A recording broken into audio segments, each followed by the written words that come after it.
And no, Mr. Walt, to follow up on Peter's question, you wrote in an op-ed in the fall of 2023 that, quote, Putin is to blame, certainly like Al-Qaeda was to blame for 9/11. Do you still feel that way now, or do you share the president's assessment as he says Ukraine is to blame for the start of this war? Well, it shouldn't surprise you that I share the president's assessment on all kinds of issues.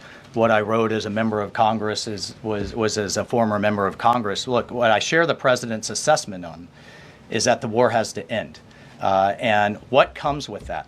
What comes with that should be, at some point, elections. What comes with that should be peace. What comes with that is prosperity that we've just offered in this natural resources and economic partnership arrangement, an end to the killing, and European security and security for the world. The president's not only determined to do that in Europe, he's determined to do it in the Middle East. And just a few months ago, we had an administration that had tried for 15 months, week after week, sitting with you here and couldn't get us to a ceasefire, couldn't get our hostages out.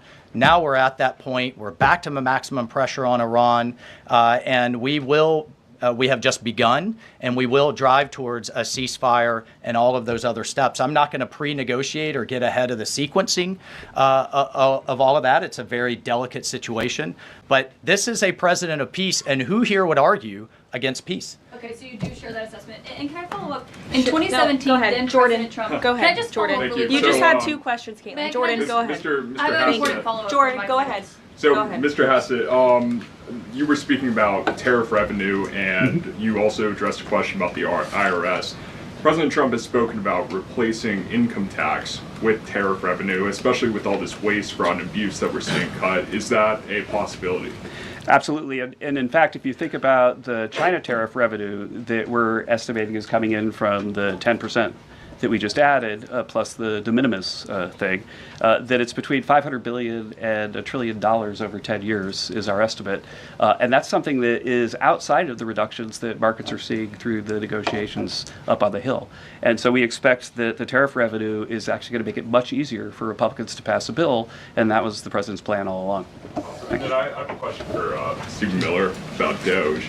So you spoke about DOGE. You said roughly $50 billion is set to be cut in a year of waste, fraud, and abuse by unelected bureaucrats. We're hearing this ironic narrative from the president's critics and the left-wing media that Elon Musk is an unelected bureaucrat and he's doing all this terrible stuff.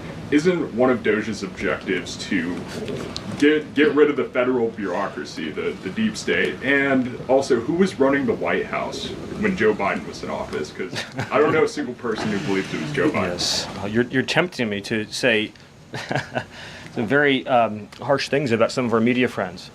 Yes, it is true that many of the people in this room for 4 years failed to cover the fact that Joe Biden was mentally incompetent and was not running the country. It is also true that many people in this room who have used this talking point that Elon is not elected fail to understand how government works. So I'm glad for the opportunity for a brief civics lesson. A president is elected by the whole American people. He's the only official in the entire government that is elected by the entire nation, right?